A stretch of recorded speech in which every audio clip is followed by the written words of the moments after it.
we're all of us in one of three positions. We're either on the front foot, or we're flat-footed, or we're on the back foot. So challenge, excitement, you might get learning, but you also might get risk. With what price for your attention? You're braver than you believe, smarter than you think, and stronger than you know. You know, action creates momentum. So thanks for joining me. And we have in the studio today none other than Jim Steele, the founder of Holistic Performance Lab. As a disruptor, thought leader, and catalyst for transformational behavioral change, his expertise is sought by organizations worldwide. Jim inspires his audiences to incorporate holistic performance strategies that connect to the future of work into their everyday practices. And he joins us today on the Payal Nanjiani Leadership Podcast to talk about how momentum changes everything. Jim, welcome to the podcast. It's such an honor to have you here with us. Wow, thank you, Payal. Likewise, very, very keen to talk, and it's particularly on the topic of momentum. Absolutely. And I'm sure your journey, your career journey has had a lot of momentum. You know, before you started the complete HP lab, what did career life look like and how did you reach here? Yeah, good question. I'll try and sum up my career in 60 seconds. So I left school quite young. I was 15. I found school to be quite overwhelming. I don't think back in the day things like dyslexia and ADHD were a thing, right? Not that anyone knew of, and I don't want to claim that that was the case, but I think there was something to that. So I left at 15, and I ended up going into engineering, mechanical engineering. And although I was super enthusiastic and very motivated, I wasn't much good at that either. In fact, my manager would oftentimes call me an idiot. But he was wrong. I wasn't an idiot. I was a highly motivated idiot, which is dangerous around heavy machinery. So, however, there's a thread from there, because what I was fascinated in was how things worked. You know, I was curious as to, well, how does this machine operate? And so even though I wasn't very good at that, I got into sales management, and then I'll fast forward over the last 30 years in the corporate sector. I maintained that curiosity for, you know, what enables high performance? What is it about you or about teams or organizations that creates high levels of output in very challenging circumstances? So, you know, there was I think, some method in the madness of going into engineering, because it kind of sparked that enthusiasm and curiosity for what creates outcomes, if that makes sense. And that's kind of, but it took me all the way through to, I suppose, 2 years ago, if I complete the story, where I had a book published that I called Unashamedly Superhuman. Wow. And the purpose of the book was to unpack 3 abstracts that I'd seen in the corporate sector for many years. Things like, how do you tap potential? Mm-hmm. The second one was, how do you control mindset under pressure? And the third one was about resilience. So those 3, no one would argue they're important topics: potential, mindset, and resilience. But I wanted to work out what were the strategies and what was some of the latest neuroscience that would help people to understand it so they could apply the tactics to create some meaningful change. And you'll really reconnect high performance with this genre of, you know, strategic well-being. So productivity and sustainability. So that was the thinking behind the book. You know, superhuman is the interesting word. Everyone wants to know what makes them superhuman, but unashamedly is probably the important word, because unashamedly is where you get to the point where you test yourself and challenge yourself and believe in your inherent capabilities. And that was the thinking behind the book. So that's maybe 120 seconds synopsis of my career so far. But that's a great journey, though. I mean, like, when you said that, you know, this is how you started off, when you and I connected, you said, you know, momentum is everything, that momentum changes everything. In your own career life, like you just explained, did you ever feel a point where you felt there is no momentum, you're getting inertia, you're getting stagnated? And how did you overcome that then? Yeah, that's a good question. And the answer, of course, is yes, on a number of occasions. You know, I've taken businesses through 2007-8, when we had the financial crisis. I can look more recently to 2020, when the world turned upside down. And for somebody who flies around the world and speaks at conferences to people in buildings, there was no need for that. There was no market for it. So we all had to, readjust and deal with a lack of momentum in that environment. And I think there's a few things that I did. The first thing I drew on to maintain, I mean, if you look at momentum, what is momentum? Momentum fundamentally is feeling like you're on the front foot, right? That you're moving forward, right? And I think in life, we're all of us in one of three positions. We're either on the front foot, or we're flat-footed, or we're on the back foot, right? And for those situations where the circumstance in our life put us on the back foot, how do we get ourselves back into a position when we're leaning in? So, if I zoom out, first of all, so if you zoom out and look at it at a macro level, I like this concept that psychologists use when you're facing challenge, and that is to frame it in such a way, to create a cognitive reframe where we see things as part of the adventure. And I love the word adventure. It's a smart word to use, because if I ask people, what do you think of when I say adventure? You get all sorts of answers. You might get, challenge, excitement, you might get learning, but you also might get risk, danger, the unknown. The great thing about the adventure is everything's included, the snakes and the ladders of life. And if you see life as the adventure, what it does, that word triggers dopamine in the brain. In other words, people tend to lean in. If I say, do you want to come on an adventure? Even before I say what it is, you probably go, what is an adventure? Yeah, absolutely. If you get some excitement. Some excitement, yeah. So it's not predicated by success or failure, right? It's all in there. So when I was hit with certain setbacks, in my business, I very quickly reframed that and said, okay, look, this is part of the adventure. And the priority at this stage is to become resourceful.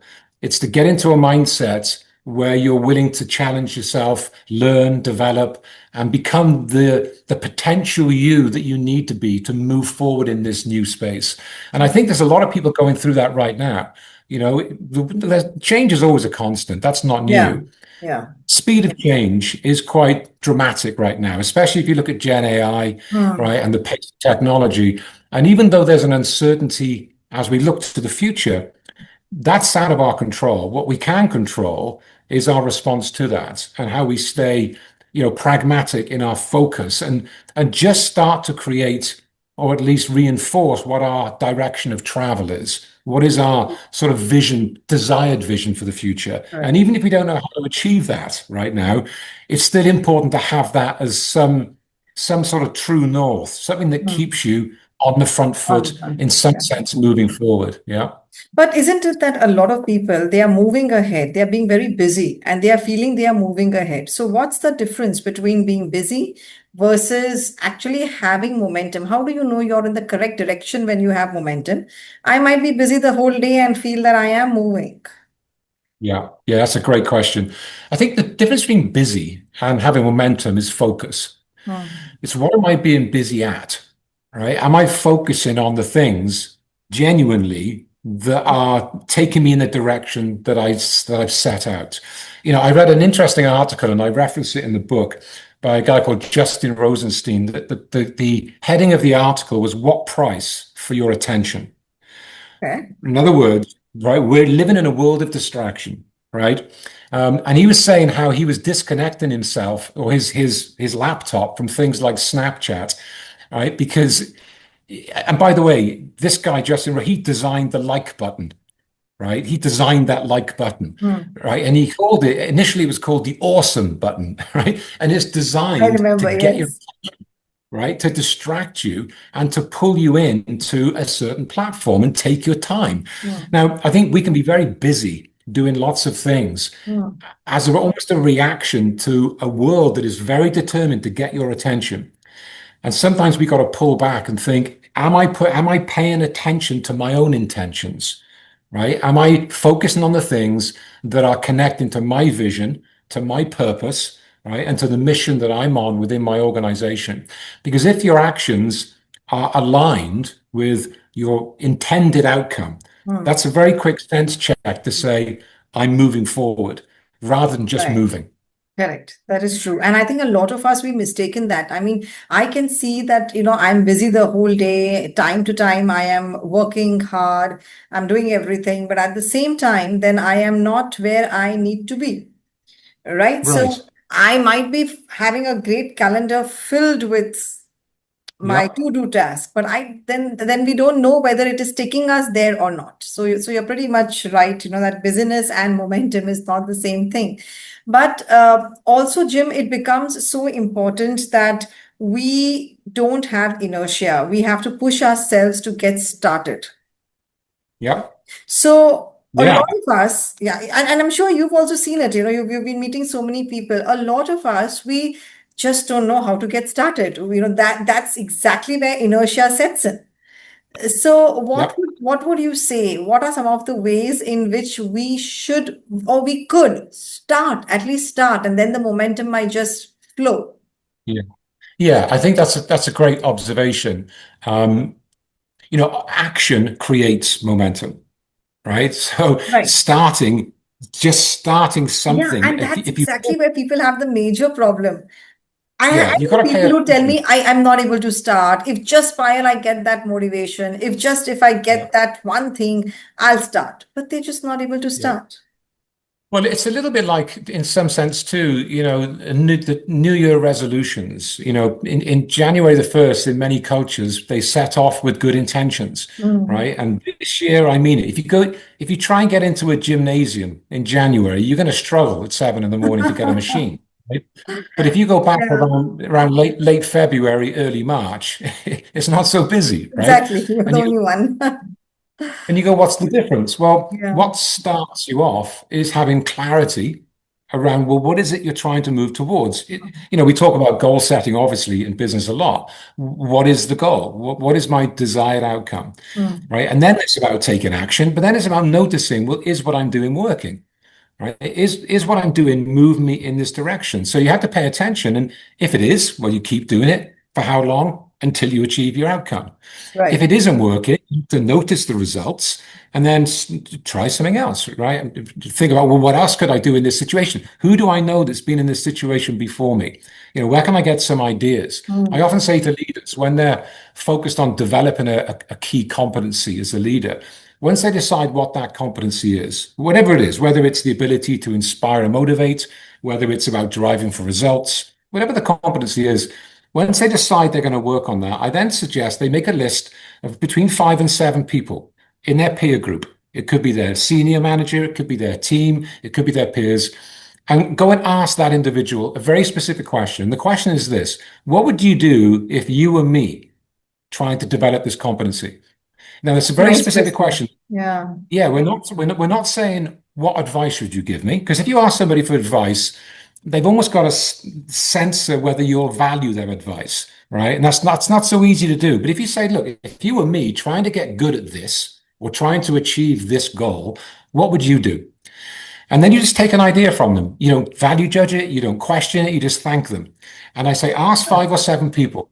And Mm. out of those 5 or 7, you might get an idea that you hadn't thought of, right? And then Mm. I would say, put that into practice. And if it works Okay. for you, go back to that person in about 3 or 4 weeks and tell them what you did. And I tell you, that group of people, if they were to assess your brand as a Mm. leader, Mm. just because you showed an interest in prioritizing this outcome you're trying to achieve, they would see you as they would rate your brand as higher just because you consulted with people. It shows Wow. your interest. So to get started, it's about having a very clear outcome and then just going thinking, who do I go to for some ideas that's going to inspire me to take some action? Mm. But you might take the action. Hmm. One takes the action because there is some push, something, some inspiration down the line. Like you just said, you go to the gym in January versus you go in June. I mean, there's a vast difference. So Yeah. somebody who gets started off down the line, three, Hmm. 4 months, they are like not motivated to continue. They're not motivated to do more. Yeah. Then again, the momentum stops. Why does that happen? Yep.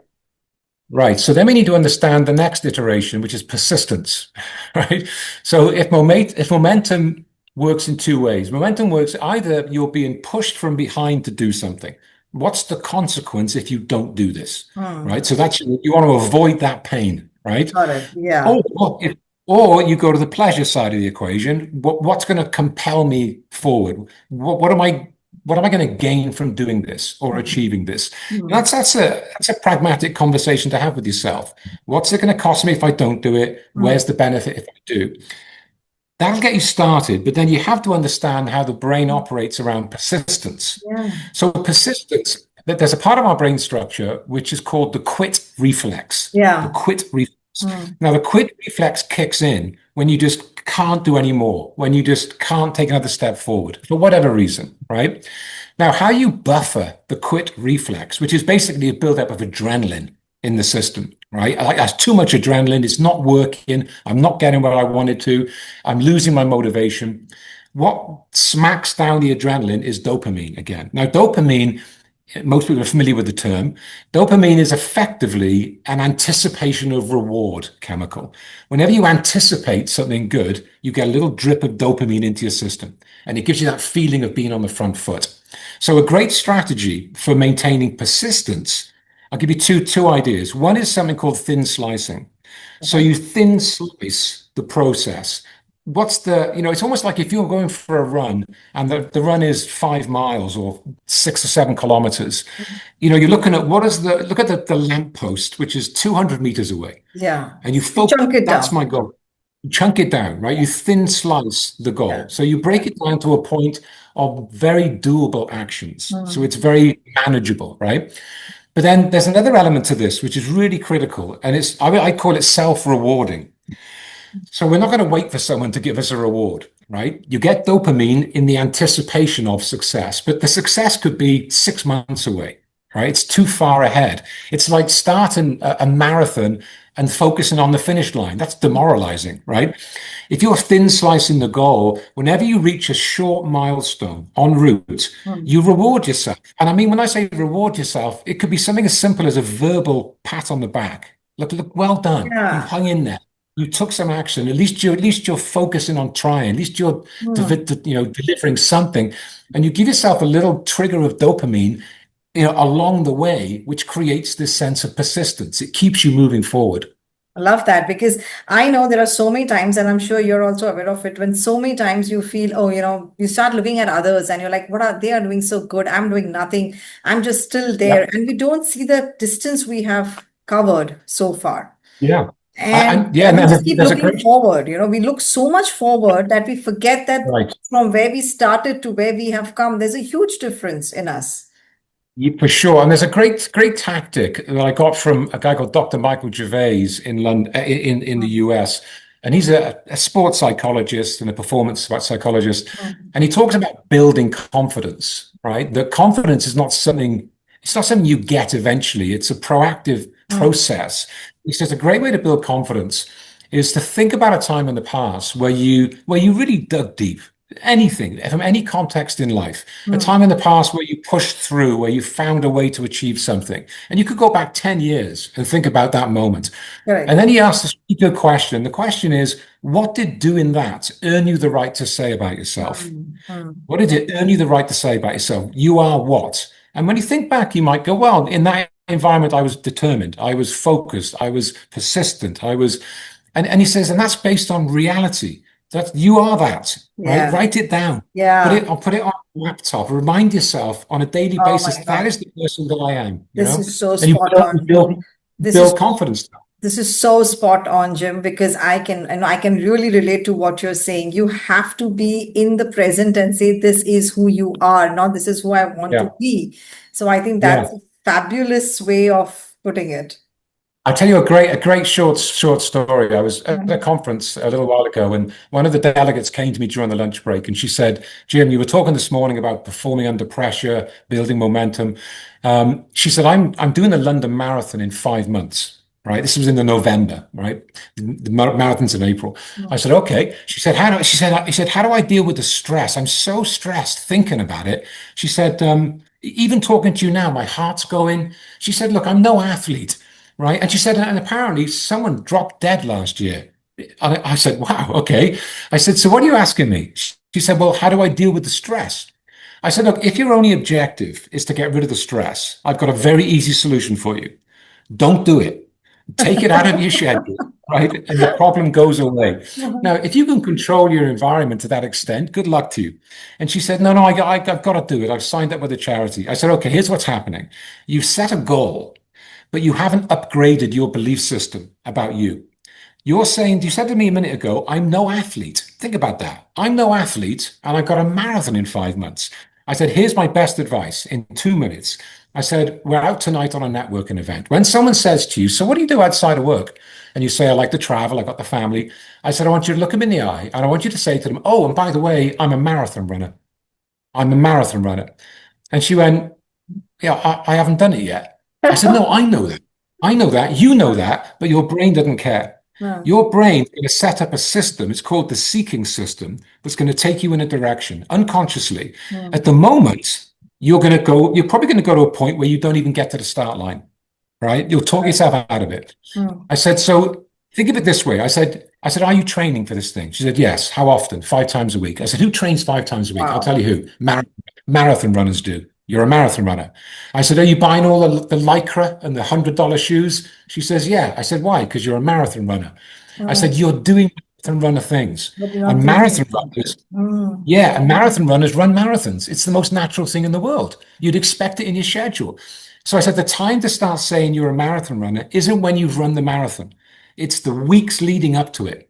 Convincing yourself that's the identity. You connect your identity to your goal. It's like a leader. If somebody wants to get a role in a senior position, you've got to start saying, I'm a leader to yourself over and over again. So you believe it, and it starts showing up in the books you read, and it shows up in the conversations you have. Right? Absolutely. So it's called telling the truth early and building an identity. I like that, because most of us, we're doing it, but until we don't see ourselves there, we just don't proclaim it. We don't claim it also, that it is us. It's already done. So you need to claim it much before you reach there. So I think that's such a fabulous way of putting it. Well, if you don't, we call that imposter syndrome. Yeah. Imposter syndrome is aspiring to be something that you just don't believe you are. Correct. Right? Correct. The thing is, we need evidence, we need results. And I know that it's almost delusional to say, I am a marathon runner before you've done it, but that isn't the point. The point is, this is what gets you to do the things that will take you in that direction. Absolutely. I think that is great. So, Jim, in your own life, do you have any particular habits or routines that helps you to stay inspired and keep that momentum on in your life? Yeah, that's a good question. Again, well, I'll give you 2 answers to that. Again, I'll zoom out first of all, and I think we're very familiar now with this concept of being clear on your why. Yeah. Right? Simon Sinek went viral on the power of why. And I see this a lot in organizations when they're setting their vision, what we're trying to achieve, how we're going to get there. They don't always connect to the why. Correct. Right. And there's an exercise that I run with teams called the business card exercise. If I met you at an event and I took your business card, it would tell me what you do. Right. What do you do? I'm in marketing. I'm in sales. What it wouldn't tell me, and it's true, it's factual, accurate. It's not that inspiring. Right. But if I say, what is what you do? What's the impact of what you do? If you do what you do to the best of your ability, what does that do? And then I say, how do you affect other people? What's the impact on other people of you doing what you do? And I go, why is that important? And what will that achieve? So 4 questions. What is what you do? What's the impact on others? Why is that important? What does that achieve? And then you're coming very close to, you make the world a better place. Like you're getting quite close to why you do what you do.